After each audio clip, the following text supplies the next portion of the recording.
दिवाळी म्हटलं की गोडाधोडाचे पदार्थ हे आलेच. त्यातल्या त्यात चिरोटे म्हटलं की बनवायला अतिशय सोपे आणि खायला तर सर्वांच्याच आवडीचे. तर असे हे अतिशय हलके फुलके पाकात ठेवून सुद्धा बराच वेळ रसरशीत सोबतच खुसखुशीत राहणारे चिरोटे कसे बनवायचे हे आपण पाहणार आहोत. अचूक प्रमाणात चिरोटे बनवण्यासाठी घरातील कोणतेही अशा मध्यम वाटीने सर्व साहित्य मोजून घ्यायचं. तर सुरुवातीला या वाटीने मी 2 वाट्या भरून मैदा घेतला. मैदा किंवा गव्हाच्या पिठाचं वापरायचं असेल तर गव्हाचं पीठ सुद्धा वापरू शकता. सोबतच चिमूटभर यामध्ये मीठ घातलं आणि हे सर्व असं मिक्स करून एका बाजूला ठेवते. आता पुढची तयारी म्हटलं तर यामध्ये आपण तूप घालणार आहोत. तर 2 वाटी मैद्यासाठी पाव वाटी तूप घेतलं. आता हे तूप मी कोमट करून वापरणार आहे. तर इथे सर्वात महत्वाची टीप म्हणजे तूप आपल्याला फार कडकडीत गरम करून वापरायचं नाही. रूम टेम्परेचरचं किंवा मग हलकसं कोमट असं करून वापरणार आहोत. तूप या मैद्यामध्ये घातल्यानंतर सुरुवातीला चमच्याने असं एकजीव करायचं. नंतर मात्र हाताने हे सर्व पीठ या तुपामध्ये व्यवस्थित घोळवून घ्यायचं. तर हे बघा, या पिठाची अशी मूठ व्यवस्थित वळली गेली की समजायचं आपलं हे मोहन अगदी व्यवस्थित होतं. आता यामध्ये थोडं थोडं पाणी घालून हे पीठ आपल्याला मळून घ्यायचं आहे. बरं, यामध्ये पाणी घालताना सुद्धा एकाच वेळी जास्त न घालता अगदी थोडं थोडं पाणी घालून याचा एक घट्टसर असा गोळा बनवायचा. तर हे पीठ मळताना लक्षात ठेवायचं, फार सैलसर किंवा मग फार अगदीच पातळ पीठ मळायचं नाही. मऊ तरी पण घट्टसर असा गोळा बनवायचा. पीठ व्यवस्थित मळून झालं की आपल्याला जर वेळ असेल तर यावर झाकण ठेवून साधारण 5-6 मिनिटे बाजूला ठेवायचे. तोपर्यंत आपण पुढची तयारी करून घेऊ. तर पुढची तयारी म्हणजे काय, तर आपल्याला इथे साठा बनवायचा आहे. तर साठा बनवण्यासाठी इथे मी 3 चमचे भरून रूम टेम्परेचरचं तूप घेतलं. यामध्ये 4 चमचे भरून कॉर्नफ्लोअर घालायचं. आपल्याकडे जर कॉर्नफ्लोअर नसेल तर काहीच हरकत नाही. यामध्ये आपण तांदळाचं पीठ किंवा मग मैदा सुद्धा वापरू शकता. आता एकाच दिशेने सतत असे हे फेटत या पद्धतीने याचा साठा बनवायचा.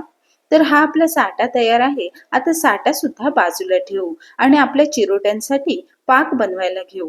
तर आपल्याला पाक बनवण्यासाठी 1 वाटी भरून साखर लागणार. गॅस मी मध्यम ठेवला आहे आणि यामध्ये अर्धी वाटी भरून पाणी घालू.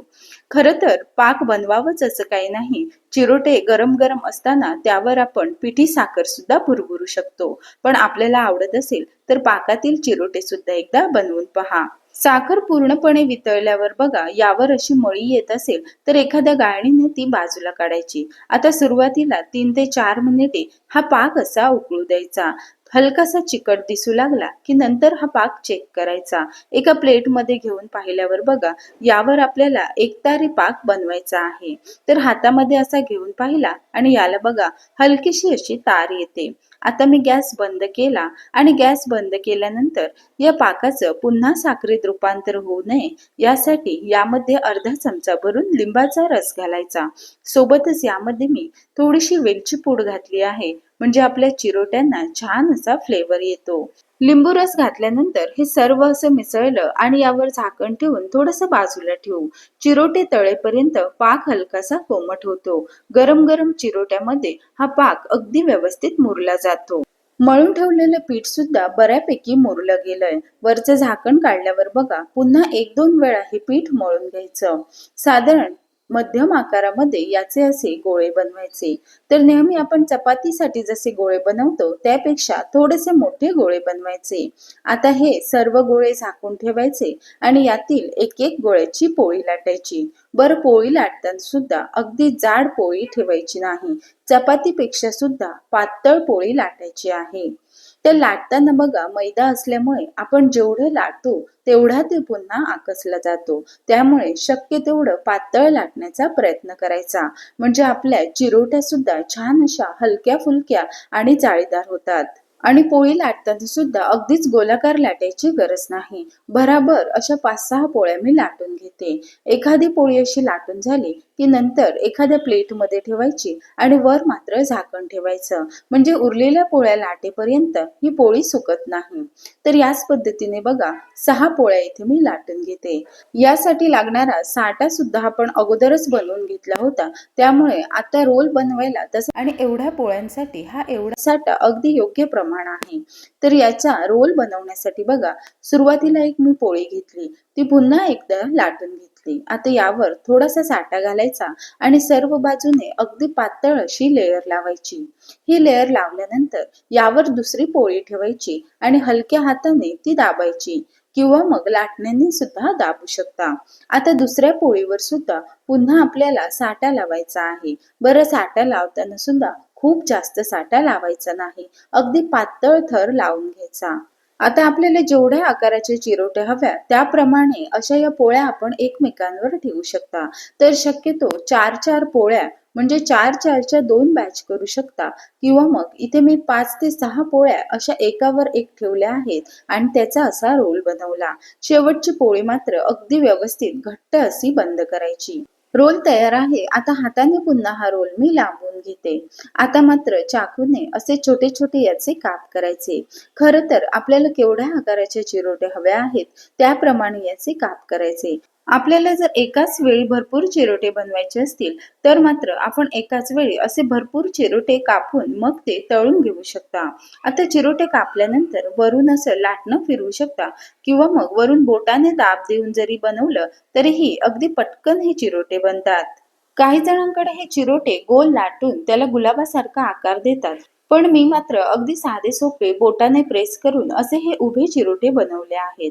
आता चिरोटे तळताना त्यांना भरपूर पदर सुटण्यासाठी तेल मात्र फार गरम करायचं नाही. हलकसं गरम झालं की गॅस अगदी कमी ठेवायचा आणि यामध्ये 3 ते 4 चिरोटे घालायचे. चिरोटे तेलामध्ये गेल्यावर खारीसारखे फुगतात, त्यामुळे 3 ते 4 चिरोट्यांपेक्षा जास्त चिरोटे घालायचे नाही. सुरुवातीचा 1 मिनिट तरी याला अजिबात झारा लावायचा नाही. स्वतःहूनच हे असे वर येऊ द्यायचे. हलके फुलके झाले की मग मात्र यावर असं झाऱ्याने तेल उडू द्यायचं. तेल असं वर घातलं की बघा दोन्ही बाजूने याला असे छान पदर सुटतात. आता मात्र अलटी पलटी करत दोन्ही बाजूने गव्हाळ रंगावर तळून घ्यायचे. तर फार डार्क न करता हलक्याशा गव्हाळ रंगावर हे चिरोटे मी तळून घेते. आता एखाद्या चाळणीवर काढायचे आणि हे असे गरम गरम असतानाच पाकामध्ये घालायचे. तर चिरोटे थंड झाल्यावर पाकामध्ये घातले तर मात्र त्यामध्ये फारसा पाक मुरत नाही. त्यापेक्षा काय करायचं, चिरोटे गरम असतानाच या पाकामध्ये घालायचे. हलकेसे असे डुबवले की साधारण 5-6 मिनिटे राहू द्यायचे. तोपर्यंत दुसरी बॅच आपण तळून घेऊ. चिरोट्यांमध्ये 5 ते 6 मिनिटांमध्ये अगदी व्यवस्थित पाक मुरतो, त्यामुळे फार वेळ हे पाकामध्ये ठेवायचे नाहीत आणि लगेचच हे असे पाकातून काढल्यावर बघा बरेच दिवस ते खुसखुशीत राहतात. पाकातून काढल्यावर सुद्धा एखाद्या चाळणीवर ठेवायचं म्हणजे यातील जास्तीचा पाक खाली सांडतो. तर याच पद्धतीने बघा सर्व चिरोटे मी बनवून घेतले आणि पाकामध्ये साधारण 7 ते 8 मिनिटे मुरू दिलेत. तर असे हे चिरोटे या पद्धतीने जर केले तर बरेच दिवस खुसखुशीत राहतात. सोबतच याचा जो वरचा लेअर असतो तो छान कुरकुरीत असतो आणि आत मात्र पाक व्यवस्थित मुरलेला असतो. तर तुम्हाला आजचे हलके फुलके आणि रसरशीत असे हे चिरोटे कसे वाटले मला कमेंट करून कळवा. सोबतच आजची रेसिपी आवडली असेल तर व्हिडिओला लाईक करा आणि अशाच छान छान रेसिपी पाहण्यासाठी चॅनेलला सबस्क्राईब करा आणि बाजूचे बेल आयकॉन दाबा. लवकरच भेटू एखाद्या नवीन रेसिपी सोबत. तोपर्यंत धन्यवाद.